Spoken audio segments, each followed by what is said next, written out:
Ay Opo. pinaninindigan mo. Opo. Pwede bang pakiulit mo ulit kung ano yung sinabi mo dito? Alam ko na ang kausap ni Superintendent Padilla ay si President Duterte dahil pamilyar ko ang boses niya. Nakakausap mo ba si President Duterte? Naririnig ko lang palagi yung boses niya kaya pamilyar yung boses na naririnig ko. Sige, patuloy lang. Pagkatapos ng tawag, sabi ni Superintendent Padilla sa mga kasamahan niya doon, tumawag si Presidente nag-congrats sa akin. Dahil sa sinabing ito ni Superintendent Padilla, kaya lalo akong napaniwala na ang tumawag sa kanya ay si President Duterte. Iniugnay ng dalawang preso si dating Pangulong Rodrigo Duterte sa pagpatay sa 3 Chinese drug lord sa loob ng Davao Prison and Penal Farm, DPPF, sa Davao del Norte noong Agosto 2016. Humarap sina Leopoldo Tan Jr. at Fernando Magdadaro sa pagdinig ng Quad Committee on Cámara de Representantes na nagsasagawa ng investigasyon sa kaugnayan ng iligal na operasyon ng Pogo sa bentahan ng ipinagbabawal na gamot at extrajudicial killings sa implementasyon ng War on Drug campaign ng Duterte administrasyon. Ayon kay Tan, sinabi ni Narsoles na 1 manok o 1 milyon ang bayad kada Chinese na ipatutumba sa kanila. Sinabihan din umano ni Narsoles si Tan na kumuha ng kasama kaya kinausap nito si Magdadaro na pumayag naman. Matapos makuhanan ng sachet ng shabu, sinabi ni Tan na inilipat sila sa Selda 6 ng Bartolina at hindi nagtagal ay dinala rin doon ang 3. Kwento ni Tan, noong Agosto 13, 2016 ay pinatay nito si Wang at si Magdadaro naman ang umutas kina Cho at Lee gamit ang korta at 29 na ibinigay sa kanila ni Leo Pinkihan, ang mayor sa Bartolina. Matapos ang pagpatay, sinabi ni Tan na nakatanggap ng tawag si Padilla at binati umano ito ng kausap dahil sa pagkakapatay sa 3 Chinese. Alam ko na ang kausap ni Supin Padilla ay si Presidente Duterte dahil pamilyar ko ang boses niya, sabi ni Tan. Pagkatapos ng tawag, sabi ni Sup Padilla sa mga kasamahan niya doon, tumawag si Presidente, nag-congrats sa akin. 2 araw matapos ang pagpatay ay bumisita umano si Narsoles kina Tan at Magdadaro upang itanong kung saan ibibigay ang kanilang tigpi 1 milyon. Palagi kong tinatawagan si SPO4 Narsoles patungkol sa aming paglaya at ang palagi niyang sinasabi, mag-antay, antay lang kayo, makakalaya din kayo, sabihan namin ng Presidente. Dagdag pa nito, naghintay kami sa pangakong iyon. Hanggang natapos ang administrasyon, hindi kami tinulungan na lumabas. Hindi nagtagal, ipinaamin umano kina Tan at Magdadaro ang pagpatay sa 3, kaya nadagdagan ang kanilang kailangang bunuin sa kulungan. Ang salaysay. Ako si Leopoldo Untalan Tan Jr. Nasa 54 na taong gulang, Pilipino at kasalukuyang kapiit sa Service Support Company, Philippine Military Academy. Matapos makapanumpa na ngayon sa batas ay malaya at kusang loob na nagsasaad ng mga sumusunod. Noong taong 2005, ako ay nahatulan at nakakulong sa Davao Prison Penal Farm dahil sa paglabag ng RA 9165.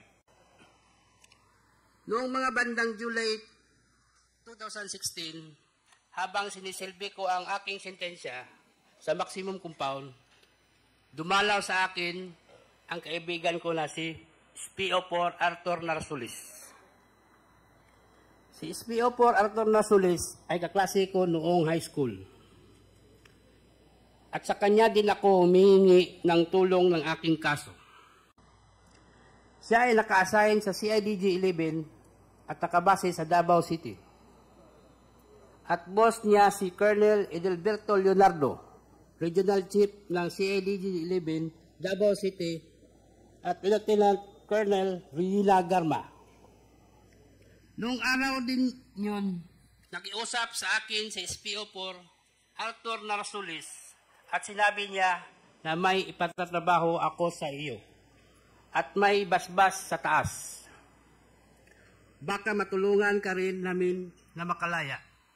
Kakausapin ko namin ang presidente. Sabi pa ni SPO4 Arthur Narsulis, sayang din itong isang manok kada ulo. Sa aking pagkakaintindi at pagkakaalam, ang isang manok ay 1,000,000. Tinanggap ko ang alok ni SPO4 Arthur Narsulis na pera at pangakong makakalaya ako. Dahil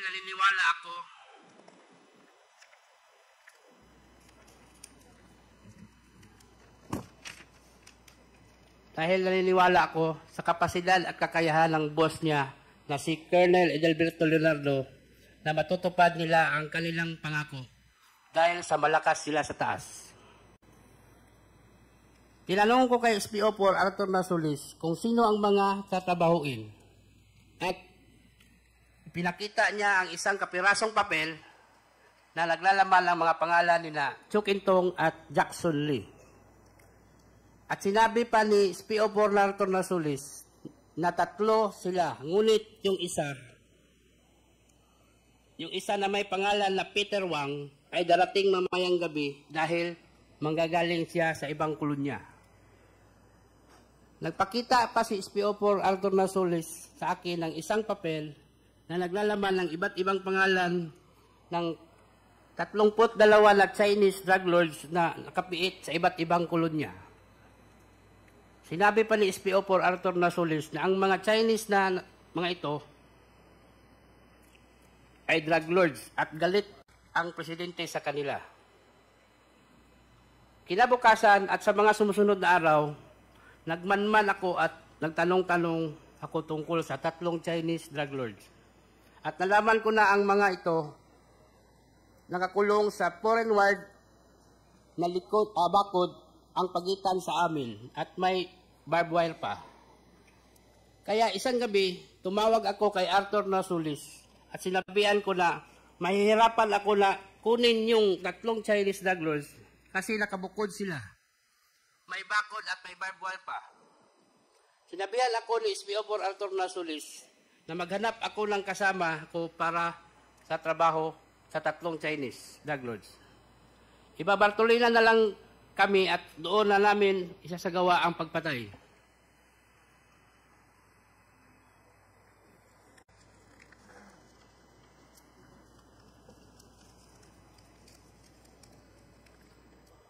Ayaw nilang pumasok nung una dahil nakita kami sa loob ng selda ni Fernando Magdadaro.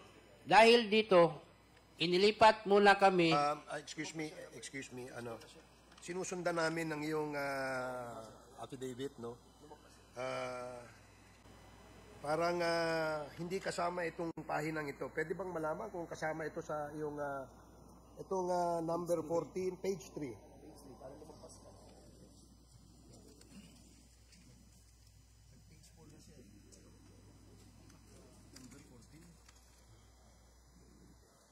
Paki 13.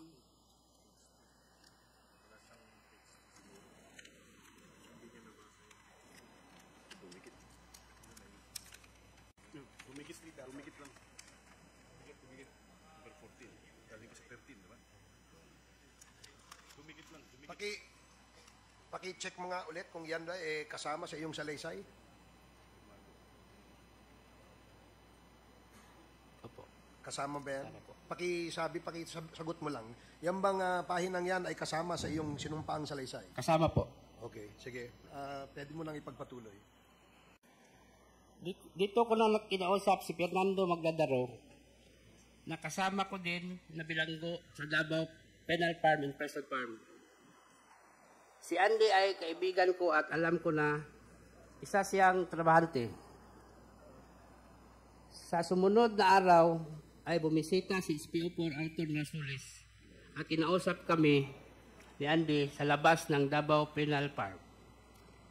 Dito binuksan ng gate officer ang control gate at nakita ko din sa gates si Superintendent Gerardo Padilla at tinapik pa ako.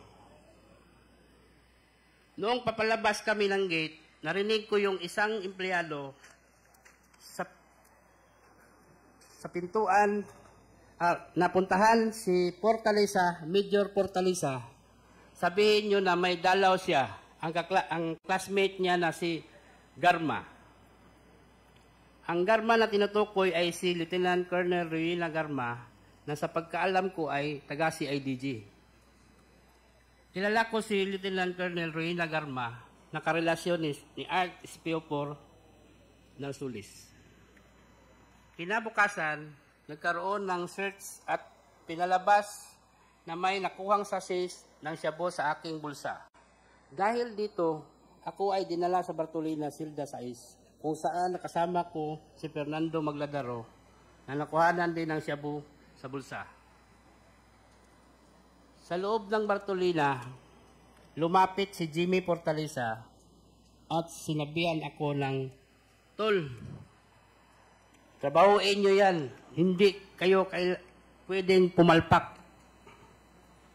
Habang nasa Bartolina kami, si Jimmy Fortaleza ang nagbibigay sa amin ng kanin, ulam, sigarilyo, at coke.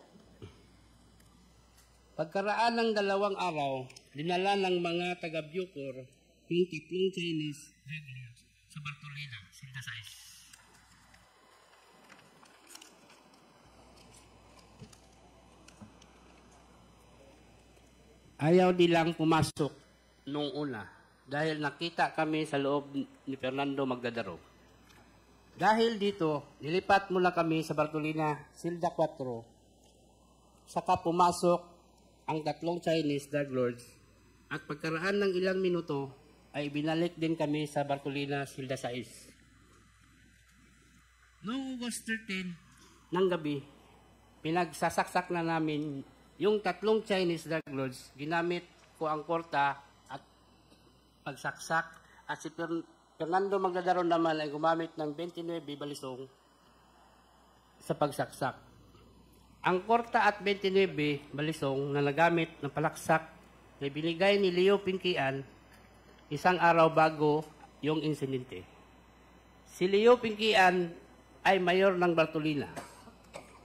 Napag-usapan namin ni Fernando Magdadaro na sabay naming sasaksakin yung 3 Chinese drug lords, kaya pinagsasasak niya si Chu Kintong habang pinagsaksak ko naman si Peter Wang.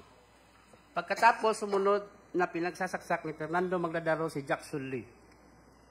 Pagkatapos ng insidente ng pagpatay sa 3 Chinese drug lords, nilagyan ni Fernando Magdadaro ng malong yung rehas ng Bartolina, Silda 6, para hindi makita ang duguan na katawan ng 3 Chinese drug lords.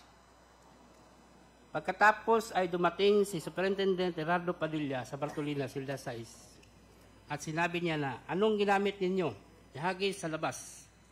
At tinagis naman namin ang korta at ang balisong sa labas ng silda. Nilabas namin sa silda ang kamay namin at pinusasan kami ni Sir Puro. Pinalabas kami para dalhin sa IS Investigation Section.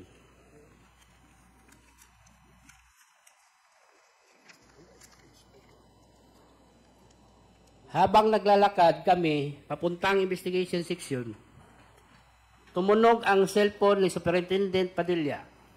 Nakita ko na pinindot ni Superintendent Padilla ang kanyang cellphone. Nadinig ko na sinabi nung tumawag kay Superintendent Padilla, "Congrats, Superintendent Padilla. Job well done." Pero grabe yung ginawang dinuguan. Alam ko na ang kausap ni Superintendent Padilla ay si Presidente Duterte dahil pamilyar ko ang boses niya. Sandali lang, no? Teka muna, medyo seryoso yung sinabi mo, eh. Pinaninindigan mo ba yan? Opo, sir. Pwede bang ulitin mo kung ano yung sinabi mo?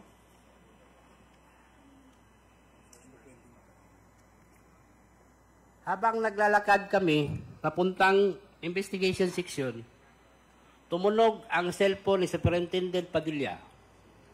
Nakita ko na pinindot ni Superintendent Padilla ang kanyang cellphone. Nadinig ko na sinabi nung tumawag kay Superintendent Padilla, Congrats, Superintendent Padilla. Job well done. Pero grabe yung ginawa. Dinuguan. Meron kang kasing binanggit na pangalan yung nandito sa number 29. Ito ay pinaninindigan mo.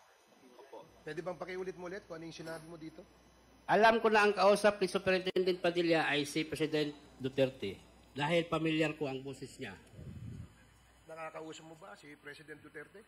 Naririnig ko lang palagi yung boses niya kaya pamilyar yung boses na narinig ko. Sige, patuloy lang. Pagkatapos ng tawag, sabi ni Superintendent Padilla sa mga kasamahan niya doon, tumawag si Presidente nag-congrats sa akin. Dahil sa sinabing ito ni Superintendent Padilla, kaya lalo akong napaniwala na ang tumawag sa kanya ay si President Duterte.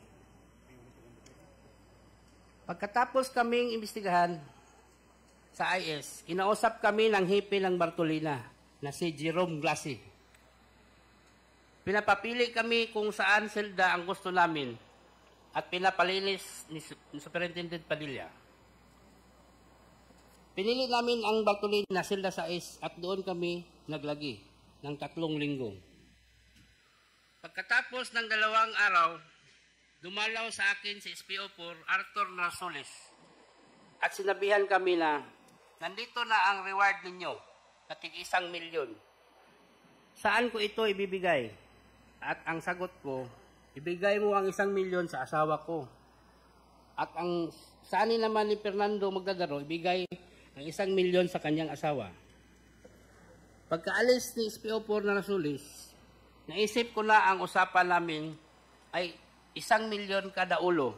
Kaya kulang ang reward na natanggap ng mga asawa namin. Ngunit naisip ko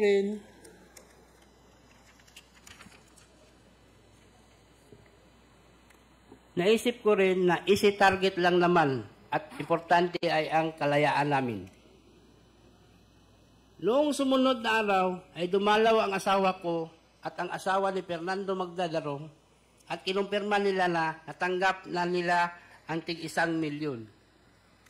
Palagi kong tinatawagan si SPO4 Arthur Narsoles tungkol sa aming paglaya at ang palagi niyang sinasabi, mag-antay-antay lang kayo, makakalaya din kayo. Sabihan namin ang presidente. Naghintay kami sa pangakong yun hanggang matapos ang administrasyon, hindi kami tinulungan na lumabas. Hanggang sa pinaamin nila ang kaso ng pagpatay sa 3 Chinese drug lord at kinasuhan kami ng homicide. Ngunit sa kalaunan namin para matapos na at tulungan kaming makalaya. Nakumbit kami sa pagpatay sa 3 Chinese drug lord. Ibinigay ko itong salaysay na ito dahil sa galit ko sa kanila. Ginawa naman naming pinagtrabaho nila pero hindi naman tinupad ang kalayaan na pinangako. Ang lahat ng sinasabi ko ay sa salaysay na ito ay pawang katotohanan lamang at walang sino man ang nagturo o nag-impluensya. At alam ko rin na maaaring gamitin laban o pabor sa akin, sa ngayon ito ay na lang po ang masasabi ko. At wala nang idadagdag pa sa aking salaysay. Bilang patutuo, lumagda ngayong ika-21 Agosto 2024 na lungsod ng Baguio. Maraming salamat. Okay, salamat Mr. Tan. Ito bang sa salaysay mo, pirma mo ito? Opo, Your Honor. Okay, meron ka pa bang idadagdag na Wala na po. wala ka nang dadagdag? Okay. Now, we will proceed with the interpellations from the members. Meron pong nagpalista dito sa atin earlier at ang una pong magtatanong ay si Congresswoman Jinky Jervil Luistro. You are recognized. Thank you, Mr. Chair. With your permission, I wish to address my questions to Fernando